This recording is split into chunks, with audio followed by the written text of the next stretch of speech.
All right, welcome. I'm here with my friend Scott, who is going to share his story around how his AMR sessions has helped him in his life. So, welcome, Scott. Welcome. Thank you for being here. Well, you're welcome. So, what was it that was going on, Scott, that led you to seek out my help? What was going on in your life? I guess I had sciatic nerve like two or three times. Then it just grew more and more, I Right? guess. It was always on my mind, Right. 24 hours a day, nonstop. It's the only thing Right. that was on my mind. And Right. and that just blew up from there. Yeah. So it was a lot of pain, wasn't it? Yeah, there was a lot of sharp pain, tingling, muscle cramps. It was mostly in my legs, but it did once in a while go into my back and in my arms, shoulders, and stuff like that. But it was mostly my legs and hips. Got it. And so how was that affecting your ability to like live your life, Scott? How did it Uh, change your life? I was on a lot of pills. Um, that, of course, pills aren't the greatest things. They can change your mood. They can do different things to you.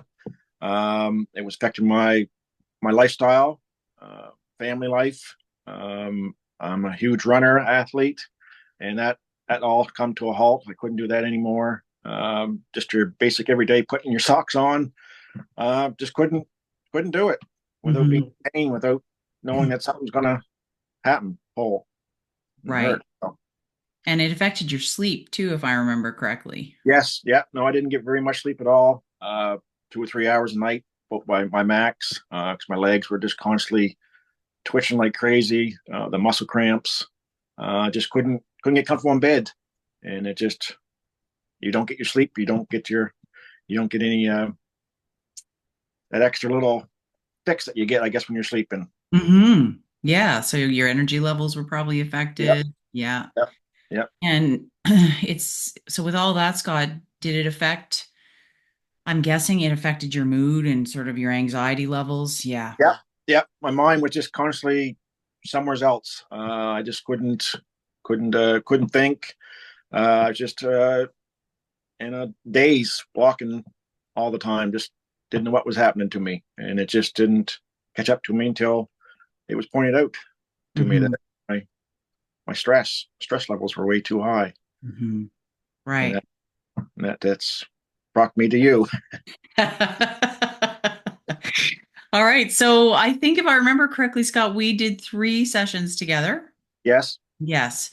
And what were those like for you? uh I had no idea what I was walking into. It's kind of a thing. Well, is it going to work? Is it not going to work? Because I've been to everyone else, tried everything else, so I had nothing to lose, and you got to believe into it. It's something that you're just not going to go there and hopefully it's going to fix me and that's going to be it. But if you don't believe into it, it's definitely not gonna. It's not your thing. Uh, but it it helped me. That's for sure. Yeah. So you sort of had to you were kind of feeling like you were a bit at the end of your rope, like you'd tried Yep, everything else and exhausted all the options. yep. Tried everything. Yeah. You name it, I Yeah. tried it. So Right. it's so Right. Okay. So so how has it changed? How has your quality of life changed since we spent that time together? uh at first it helped me. I had quite a bit of difference, especially the my mindset, I guess, was the first thing. The pain really didn't go away just instantly like that. But it was more my mind. People noticed it when I come out of it I was more talkative. My mood was back. I was happier. I was just kind of going with the flow now, and it didn't. I don't know. You didn't think you were fixed, but actually you were because you didn't realize how bad you were until you start feeling better. And Right. that's the biggest thing I found was my mind was was Right. was fixed before my pain. And Which is quite often the way, right? It's yeah, so much so often. The physical symptoms are a reflection of our stress levels just being too high for too long. yep, Yeah, and it just makes us overly sensitive and overly reactive to everything, pain signals included. Yep. Nope.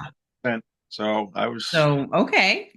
Yeah, that sounds pretty good. yeah. So, what about your pain level? So, your mindset, your mood is better, your energy is better. What about the pain levels, Scott? What's happened with that? They've gone way down. I have just a little bit of tingling left in my legs. Every once in a blue moon, I might get a cramp, but that's I can live with that for right now.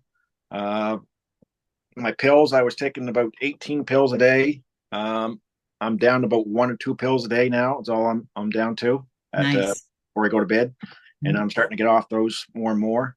So uh, Wow. the pain levels, I'm out walking now. I'm doing actual work that I can never could do before. That it's just be able to sit in a chair for 15, 20 minutes is quite a treat compared to what it was before that you sat for a couple minutes and you had to get up and walk around. Yeah. It's kind of it's nice. Yeah. Sounds like a pretty major upgrade in your Yep, in your quality of life. yep. Yeah. That's And I sure. think so percentage wise, you figure I think you shared with me you're about 75-80% better than you were. Oh Yeah. yeah, yeah. That's where probably where I'm think. It's I'm not going to say I'm 100% cured, and hopefully I will get there, but it's better than what I was for last when I Yeah. first started it. So it's the improvement is there. It Well, does that's make the interesting thing about of life, Scott, is that there's no 100% cure for the human condition, is there? no, no. An old age sets in after a while too. So Well, we can work on that belief system if you want. So overall, it sounds like your quality of life is dramatically better, your pain levels are way lower, and you're way more functional. 100%, hundred Ah, percent, just big improvement. And like I said, it's not something you're going to go in and be cured in a couple of visits and expect it to be done. It takes some time. You were forward with me and say some people are fixed right quick, and other people it takes 6 months to a year. mhm. And I think it's only been what's it been 4 or 5 months? Yeah, I was going to say 3 or 4. Yeah, Yeah, something in that and area. just every day it just seems to be getting better and better. Just I can get out of bed without having to hold on to a wall or worry about having the pain getting out of bed. I can just get up now and put my socks on and away I go. And Nice. it's quite nice actually. Yeah, that's awesome. I'm so Yeah. happy for you. Well, thank you. So, Scott, what would be the advice you'd give to somebody if they were going through something similar and feeling like they'd kind of come to the end of their rope and they didn't have any other options left? What advice would you give to them, someone that was maybe being given the opportunity to experience this work or facilitate this work? What advice would you give them? When you're at that end of that rope and you've got nothing else to go to, if I would have known this 2 years ago, I would have been all over it. Uh, it's it's worth a try. You have to go in with an open mind. Hmm. Um, you got to do your homework, that type of stuff. It's just not going to be go in and you're going to have a few sayings and a few drills and all that type of stuff. But it's it's worth the try. That's Hmm. I mean, it worked for me. So, Yeah. and I've seen other people do the same thing and it's worked for them. So Yeah. it it, Nice. it works. If you're open and you're willing to sort of take some responsibility for your mindset and Yep. yep, and how you're living your life, this has the potential to really change things for you. Yep. Yep. Nice. Yep. All right. Well, thank you so much for sharing your story with us. No problem. All right. Thank you Thanks. very much.